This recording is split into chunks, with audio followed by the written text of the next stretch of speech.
नमस्कार शेतकरी बंधूंनो, स्वागत आहे आपले समृद्ध शेतकरी या यूट्यूब चॅनलमध्ये. कापूस उत्पादक शेतकऱ्यांसाठी हा व्हिडिओ खूप महत्त्वाचा आहे. या व्हिडिओमध्ये आपण कापूस बाजाराविषयी संपूर्ण अपडेट बघणार आहोत. कापसाला सध्या किती भाव मिळतोय, दिवाळीनंतर आता कापसाला एवढा भाव मिळतोय. द कॉटन कॉर्पोरेशन ऑफ इंडियाने कापूस खरेदी आता सुरू केलेली आहे. या खरेदीमध्ये कापसाला प्रति क्विंटलला 7,860 रुपये असा भाव हा प्रति क्विंटलला मिळालेला आहे. त्यानंतर बाजार समिती वरोरा जात आहे लोकल.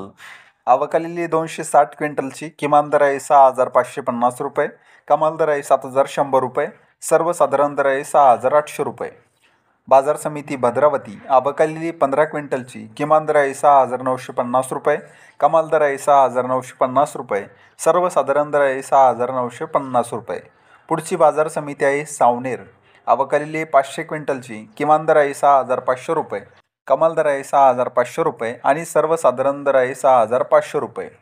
दिवाळीनंतर कापूस भावात थोडी सुधारणा बघायला मिळत आहे. हा व्हिडिओ जर तुम्हाला आवडला तर व्हिडिओला लाईक करा आणि हा व्हिडिओ इतर शेतकऱ्यांना शेअर करा. धन्यवाद.